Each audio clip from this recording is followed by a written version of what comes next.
풍성하신 그네 자비로운 그 사랑 회개하고 주께 와 간구하여 얻으라.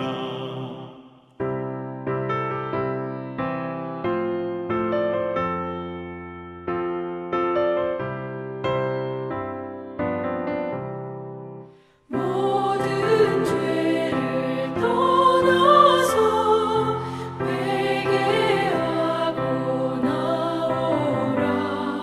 주가 용서하시고 너를 영접하시리.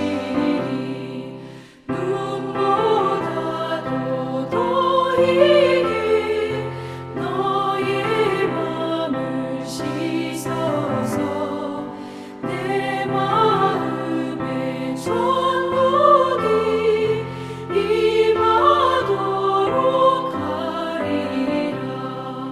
지체 말고 주께로 어서 바삐 나오라. 예비하신 구원은 지금 받을 은혜라. 좋은 기회 놓치고 슬피 후회 말지니 지금 문을 두드려 구원함을 받으라.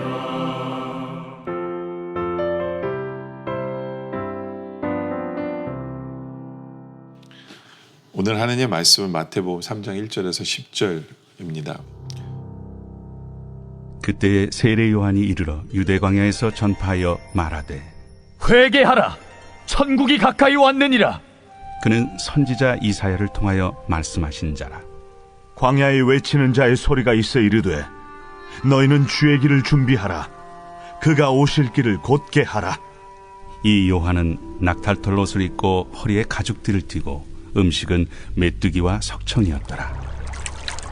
이때 예루살렘과 온 유대와 요단강 사방에서 다 그에게 나와 자기들의 죄를 자복하고 요단강에서 그에게 세례를 받더니 요한이 많은 바리새인들과 사두개인들이 세례 베푸는 데로 오는 것을 보고 독사의 자식들아, 누가 너희를 가르쳐 임박한 진노를 피하라 하더냐. 그러므로 회개에 합당한 열매를 맺고 속으로 아브라함이 우리 조상이라고 생각하지 말라. 내가 너희에게 이르노니 하나님이 능히 이 돌들로도 아브라함의 자손이 되게 하시리라. 이미 도끼가 나무 뿌리에 놓였으니 좋은 열매를 맺지 아니하는 나무마다 찍혀 불에 던져지리라. 오늘 말씀은 세례 요한에 대한 말씀입니다. 3절에 보면 그는 세례 요한이죠. 선지자 이사야를 통하여 말씀하신 자라. 일렀을 때 광야 외치는 자의 소리가 있어 이르되 너희는 주의 길을 준비하라. 그가 오실 길을 곧게 하라 하였느니라. 그러니까 세례 요한은 주님의 길을 준비하는 사람이에요. 주님이 조금 있어 오실 거기 때문에 그 길을 준비하는 사람입니다. 우리도 세례 요한과 같은 역할을 맡은 사람들이에요.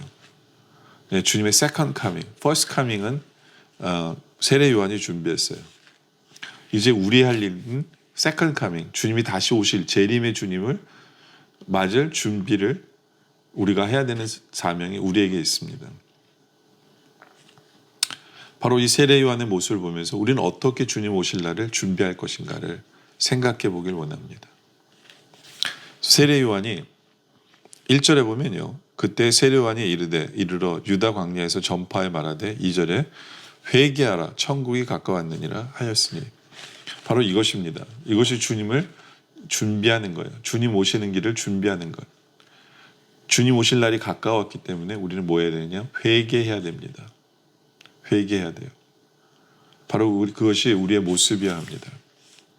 우리는 매일매일 자기 전에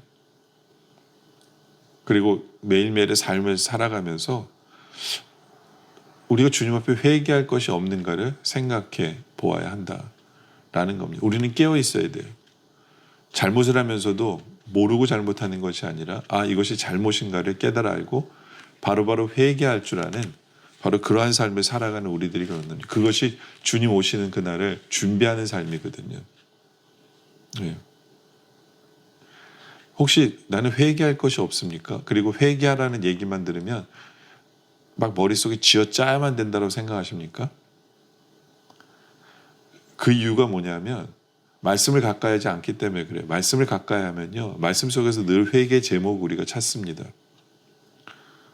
또 다른 이유는 뭐냐면 주님과 동행하지 않기 때문에 그래요.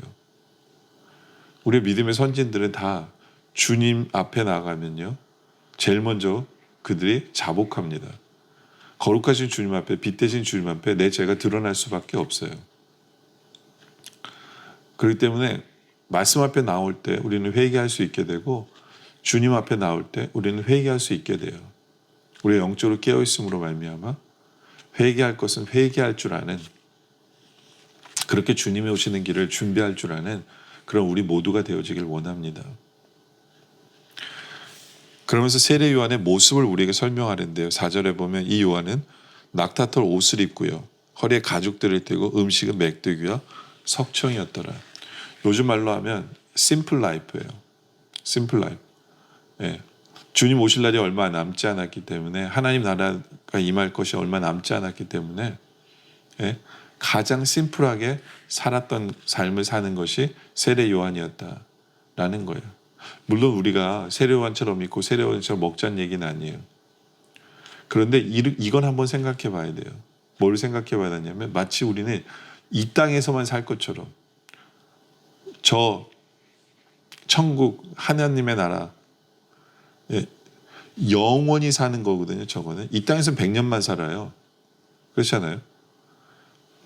영원히 사는 것은 생각 안 하고 이 땅에서 100년 사는 걸 마치 이 땅에서만 살 것처럼, 이 땅에서만 살 것처럼, 이 땅에서 누려야 될 것을 다 누려야 된다고 생각하며, 예, 가져야 될 것을 다 가져야 되고, 예, 마치 이 땅이 삶의 내 인생의 전부인 것처럼 그렇게 살아서는 안 된다라는 거죠. 그렇게 살아서는 안 된다. 예. 정말 우리의 본향은 저 천국이에요. 하늘의 상급을 쌓는 것. 그 상급은 영원한 거거든요. 예? 그 영원한 것을 생각하며 살아가고 있느냐. 그게 주의 길을 예비하는 성도의 모습이에요. 그렇잖아요. 잠깐 주님 오시면 이 땅에 있는 건 다 쓸모없어요. 이 땅에 있는 건 다 못 가져가요. 우리가 하늘의 상급을 쌓은 것만이 영원합니다. 그런데 우리들은 저 하늘의 상급은 쌓는 걸 생각을 안 하고 이 땅에서 영원히 살 것처럼, 이 땅에서 누려야 될 거 다 누리고, 예, 가져야 될 거 다 가져야 되고, 예, 마치 이 세상이 전부인 것처럼 사는 것은 문제가 있다라는 거죠. 문제가 있다. 그러니까 우리가 세례 요한의 이 모습을 보면서 내 삶을 한번 돌아보길 원합니다.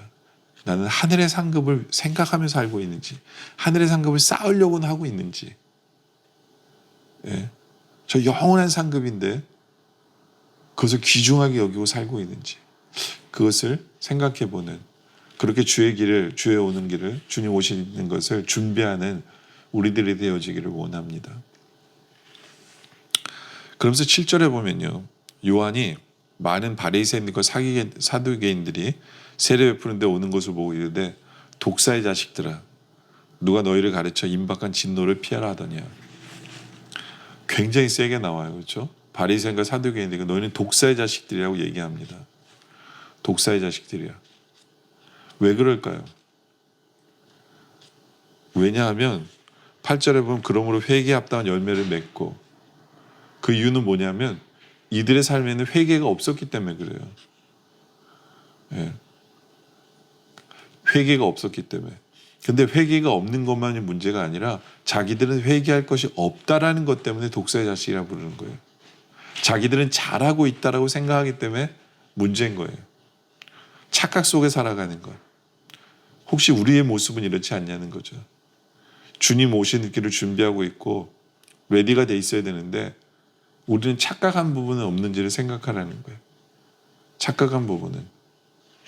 이들은 뭘 착각했냐면 9절에 보면 속으로 아브라함이 우리 조상을 생각하지 말라. 무슨 얘기냐면 우리는 아브라함의 조상이니까 우리는 무조건 천국 가. 이렇게 착각하는 거예요. 예. 조상 탓으로 뭐 어디 가는 거 아니거든요. 그렇죠? 뭐 우리 와이프가 어떤 분이 그랬대잖아요. 우리 와이프가 예수 믿기 때문에 나는 와이프의 하나님의 아버지니까 장인어른 백으로 난 천국 갈 수 있다. 그게 아니에요. 뭐 우리 조상, 우리 식구의 백으로 천국 가는 게 아니에요. 우리가 예수 믿어야 되는 거죠. 우리가 예수 믿어야 되는 거예요. 네. 내가 예수 믿은 성도답게 하나님 자녀답게 서 있어야 돼요. 서 있어야 돼요. 하나님의 자녀는 당연히 회개가 나옵니다. 당연히 회개가 나와요. 네. 우리 죄를 사해 주신 주님의 은혜 앞에서 당연히 회개가 나오죠. 그죠? 네. 그러면서 우리 조상이라 생각하지 말라. 내가 너에게 이르노니 하나님이 능히 이 돌들로도 아브라함의 자손이 되게 하시리라. 그러니까 아브라함의 자손이라고 천국 가는 거 아니다 라고 얘기합니다. 그러면서 얘기하는 게 뭐냐면 이미 10절에 이미 도끼가 나무 뿔에 놓였으니 좋은 열매를 맺지 아니한 나무마다 찍혀 불에 던지리라. 열매 맺는 삶을 살아야 돼요. 열매 맺는 삶을. 가장 중요한 열매가 뭘까요? 그거는 성령의 열매예요. 갈라디아서 5장 17절에 써있는 것처럼 우리가 예수를 믿으면 벌어지는 일이 뭐냐면 성령님이 내 안에 거하세요. 예수를 믿으면 성령님이 나와 동행하시고 내 안에 거하세요. 내 안에서 뭐 하시느냐? 나로 열매 맺게 하세요. 열매 맺게. 그러니까 나로 변하게 하시는 거예요. 나로. 그러니까 당연히 구원받은 사람은 성령의 열매를 맺을 수밖에 없어요. 왜요? 구원받은 사람은 성령이 그 안에 있으시거든요. 네. 그래서 사랑, 희락, 화평, 오래 참음, 자비, 양성, 충성, 온유, 절제. 이런 열매를 우리 삶 속에서 맺으면서 살아가는 것. 바로 그것이 믿음의 증거거든요. 그것이 성령님이 우리 안에 계신 증거고, 예. 그래서 회개에 합당한 열매를 맺어라. 아까 8절에 그랬잖아요. 회개에 합당한 열매는 뭐냐 하면 바로 성령의 열매예요. 성령의 열매.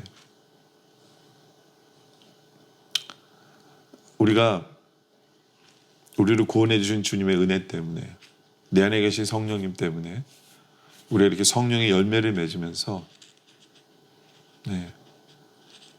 우리에게 은혜 베푸신 구원의 은혜를 베푸신 주님의 은혜 속에 살아가는 우리 모두가 되어지기를 그렇게 주의 길을 예비하는 우리들 되어지기를 주님의 이름으로 축원합니다. 기도드리겠습니다. 아버지 하나님 이제 주님의 세컨드 카밍 주님의 재림을 준비하는 우리들 되게 하여 주시옵소서. 우리가 회개할 것은 회개하는 삶을 살아가게 하여 주시옵소서. 언제 오실 주님 오시기에 항상 회개로서 준비된 우리들 되게 하여 주시옵고 정말 말씀을 통해 회개할 거리가 우리에게 보여지게 하시고 주님과 동행함으로 말미암아 정말 회개해야 될 것이 뭔가를 깨달아 알고 제대로 회개할 줄 아는 우리들 되게 하여 주시옵소서. 아버지 하나님 마치 이 세상에서 우리가 이 세상에서만 살 것처럼 다 누려야 된다라고 착각하며 살지 않게 하시고 영원한 저 천국을 바라보며 하늘의 상급을 준비하며 그것이 훨씬 더 귀한 것임을 깨달아 알고 그렇게 준비하며 살아가는 우리들 되어질 수 있도록 주님 인도하여 주시옵소서. 아버지 하나님 회개에 합당한 열매를 맺게 하셔 주시옵소서. 내 안에 계신 성령님 때문에 이제 성령의 열매를 맺으며 살아가는 그렇게 변화된 삶을 살아가는 우리가 되어질 수 있도록 주님 인도하여 주시옵소서. 내가 잘하고 있는 것처럼 착각하지 않게 하시고 제대로 성령의 열매를 맺으며 살아가는 우리들 되게 하여 주시옵소서. 아버지 하나님 계속된 기도 속에 함께하여 주시옵소서. 예수님의 이름으로 기도드립니다. 아멘.